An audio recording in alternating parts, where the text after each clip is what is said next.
Oke guys, kembali lagi di channel belajar farmasi klinis.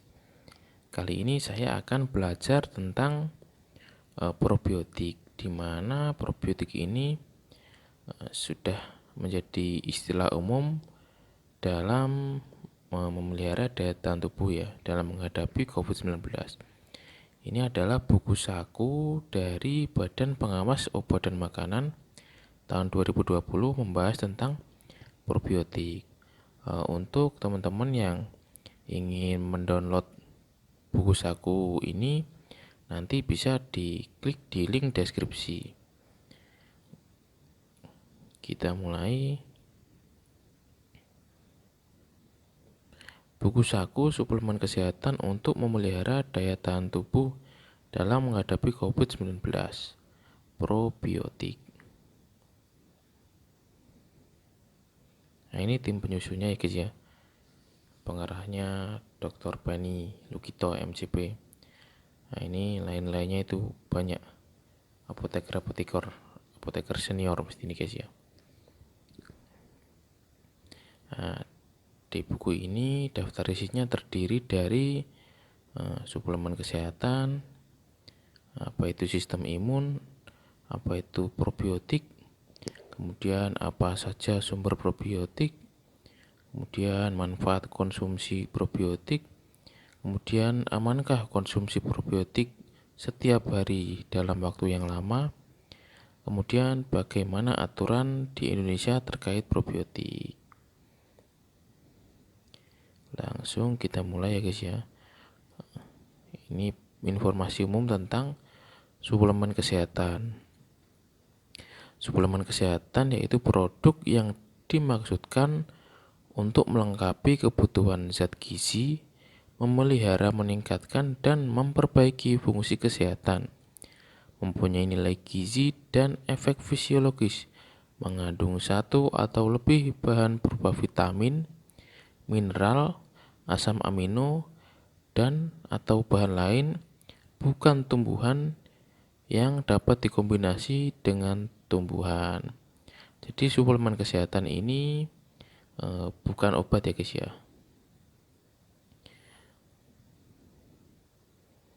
Selanjutnya, nah ini tujuan penggunaan SK. SK ini suplemen kesehatan guys. Nah, ini yang salah itu penggunaan suplemen kesehatan tidak untuk mengobati atau menggantikan obat. Kemudian penggunaan suplemen kesehatan tidak bertujuan untuk menggantikan makanan sehari-hari. Jadi harus tetap makan guys ya. Penggunaan suplemen kesehatan lebih ke arah memenuhi dan melengkapi kebutuhan, sehingga membantu agar tubuh pulih dari kondisi penyakit tertentu. Suplemen kesehatan yang mengandung vitamin dapat melengkapi kebutuhan zat gizi dan memperbaiki kekurangan zat gizi dalam suatu kondisi tertentu sehingga sistem imun dapat berfungsi optimal. Kemudian konsultasi pada dokter untuk memutuskan penggunaan suplemen kesehatan yang tepat. Nah, ini gambarnya tetap berolahraga dan makan makanan bergizi seimbang. Ini pembahasannya lebih dalam lagi, apa itu sistem imun. Nah, sistem imun ini tersusun dari organ, jaringan, sel, molekul. Kemudian perannya sistem imun ini mempertahankan tubuh dari serangan asing, misalnya virus dan bakteri, parasit, dan lain sebagainya guys ya. Jadi bentengnya tubuh ini sistem imun itu. Sistem imun ini dibagi menjadi dua, dari imunitas alami dan dapatan. Kalau alami ini dari dalam tubuh sendiri, kalau dapatan itu berkembang karena diaktifkan oleh sistem imun alami dan memerlukan waktu untuk dapat menggerakkan respon pertahanan yang lebih kuat, spesifik atau khusus.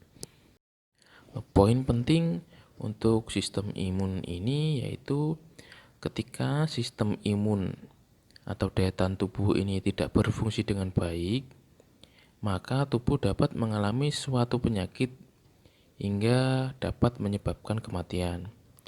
Memiliki daya tahan tubuh yang baik adalah salah satu upaya dalam menghadapi COVID-19.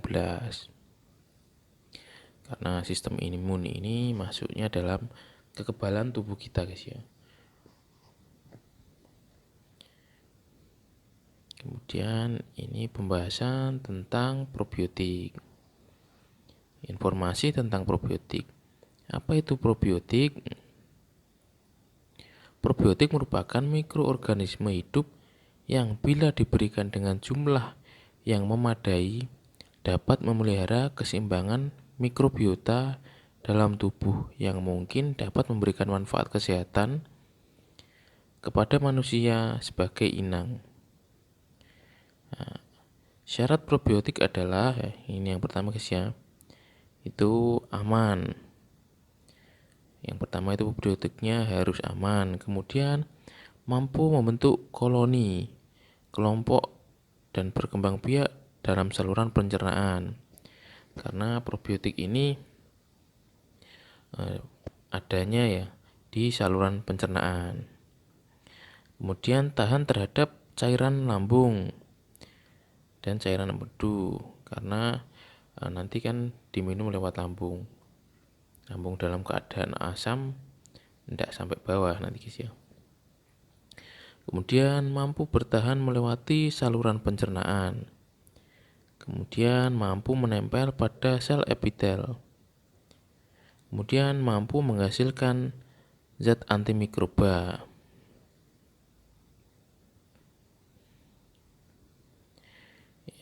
Probiotik umumnya berasal dari golongan bakteri asam laktat, disingkat BAL ya, guys ya. Khusus genus Lactobacillus dan Bifidobacterium yang merupakan bagian dari flora normal pada saluran pencernaan manusia. Probiotik selain memproduksi bakteriosin juga memproduksi beberapa senyawa yang diperlukan tubuh, seperti asam laktat, asam asetat, kemudian nutrisi penting dalam sistem imun, kemudian antioksidan penting seperti vitamin K. Selanjutnya adalah sumber probiotik. Probiotik dapat ditemukan dalam produk pangan olahan berupa makanan, minuman yang difermentasi atau dapat diperoleh dalam produk suplemen kesehatan. Jadi probiotik ini prosesnya yaitu melalui proses yang namanya fermentasi, guys. Ini contohnya produk susu, guys ya. Itu dalam produk susu itu ada bakterinya Lactobacillus bulgaricus. Punya Lactobacillus guys ya. Yogurt, susu, buttermilk.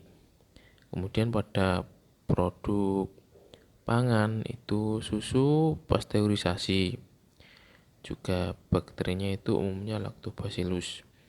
Kemudian pada sediaan farmasi itu ada di kapsul, di tablet, kemudian di granul, itu juga jenis Lactobacillus, guys. Probiotik diukur dalam unit pembentuk koloni, satuannya yaitu CFU yang menunjukkan jumlah sel yang hidup.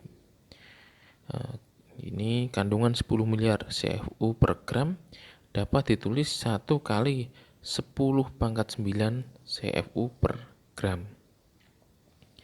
Jadi penggunaannya jika 10 miliar itu dapat tulisannya itu 1 kali 10⁹ ya, guys ya, CFU per gram. Selanjutnya, suplemen probiotik mengandung 1 hingga 10 miliar CFU per dosis atau hingga 50 miliar CFU atau lebih. Kemudian yang ketiga ini jumlah CFU tidak lebih tinggi maksudnya jumlah CFU yang lebih tinggi tidak serta-merta meningkatkan efek kesehatan produk. Jadi kalau lebih tinggi itu ya tidak serta-merta, kalau maksudnya itu kalau CFU-nya lebih tinggi itu tidak serta-merta meningkatkan efek kesehatan ya.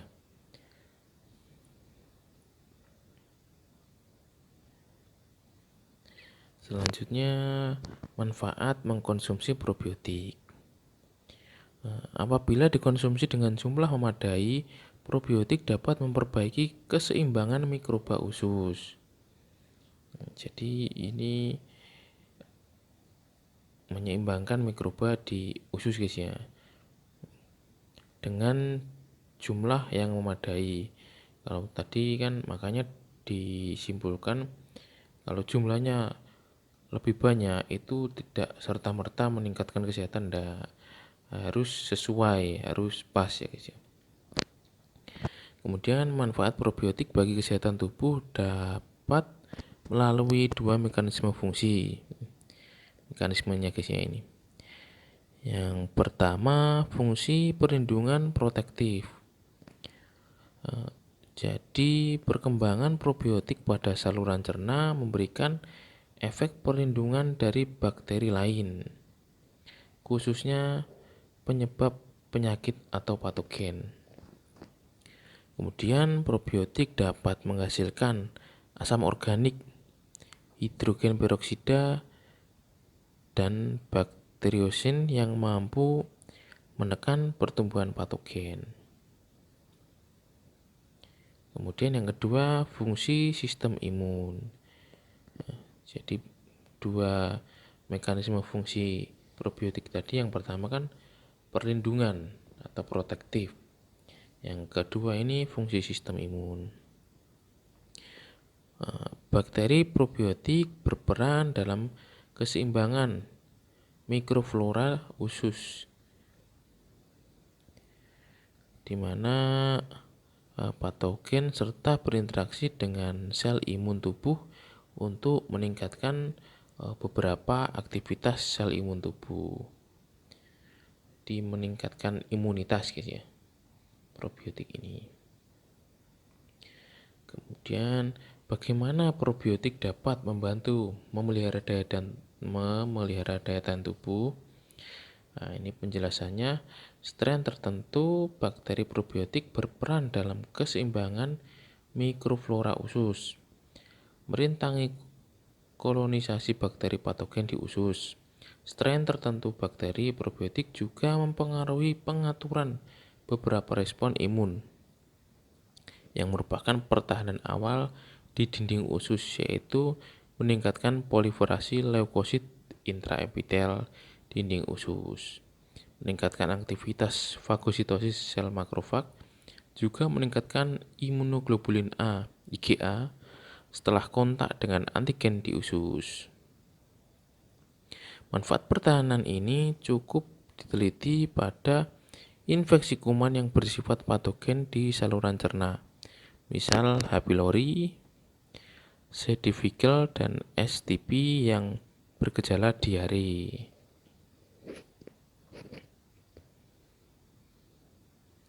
Ya, ini amankah konsumsi probiotik setiap hari dalam waktu lama? Jadi penggunaan probiotik dalam jangka waktu lama belum tentu aman karena faktor tuan rumah pemakai dapat bervariasi, dan untuk lingkungan tertentu dalam kondisi klinis tertentu probiotik mungkin menguntungkan untuk saluran cerna, tetapi dapat juga menyebabkan penyakit atau patogen, dimana kalau penggunaannya itu berlebihan, itu juga dikhawatirkan keseimbangan tubuh itu terganggu guys ya. Beberapa kondisi kesehatan yang dapat dikaitkan dengan efek samping penggunaan probiotik. Nah, ini contoh efek samping penggunaan probiotik guys ya. Yang pertama itu infeksi sistemik. Kemudian stimulasi kekebalan berlebihan pada individu yang rentan.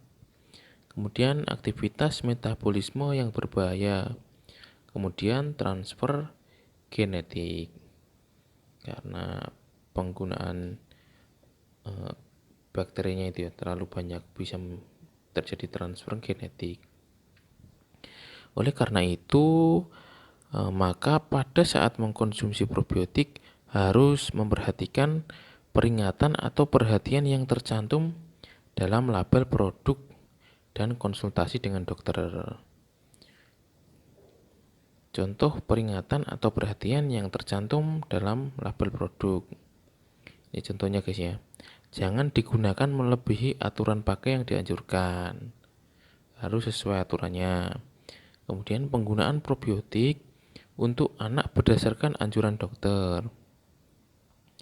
Perlu digunakan dosis yang berbeda ya pada anak guys ya. Kemudian wanita hamil dan menyusui sebaiknya berkonsultasi terlebih dahulu dengan dokter sebelum mengkonsumsi probiotik. Kemudian hentikan penggunaan jika alergi, hipersensitif terhadap zat aktif atau komponen lain yang terdapat dalam produk yang mengandung probiotik. Jika mencoba menggunakan kok terjadi reaksi alergi, sebaiknya dihentikan dulu. Bagaimana aturan di Indonesia terkait probiotik? Di Indonesia, klaim yang disetujui untuk suplemen kesehatan adalah suplemen kesehatan yang mengandung probiotik adalah membantu memelihara kesehatan saluran pencernaan. Klaimnya itu guys, membantu memelihara kesehatan saluran pencernaan. Informasi tambahan, bagaimana tips memilih produk suplemen kesehatan? Ini cek klik ya guys ya. Kemasan, label, izin edar, dan kadaluarsa. Ini tentang COVID-19 guys ya.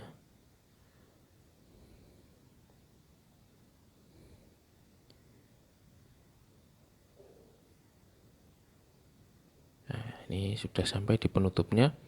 Jadi upaya untuk menjaga daya tahan tubuh sehat dilakukan melalui konsumsi makanan bergizi dan seimbang, istirahat cukup, olahraga, aktivitas fisik teratur. Kemudian konsultasi dengan dokter untuk penggunaan suplemen kesehatan yang tepat. Kemudian mematuhi anjuran pemerintah 3M ya guys ya. Mangan masker. Kemudian sampai saat ini belum ada penelitian yang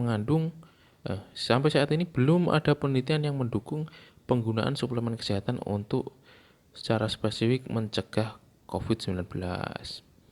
Klaimnya yaitu membantu ya guys ya tadi ya. Klaimnya tadi ya, membantu memelihara kesehatan saluran pencernaan. Begitu guys. Selesai sudah perjumpaan kita kali ini. Kita ketemu di video berikutnya. Salam belajar farmasi klinis. Semangat belajar.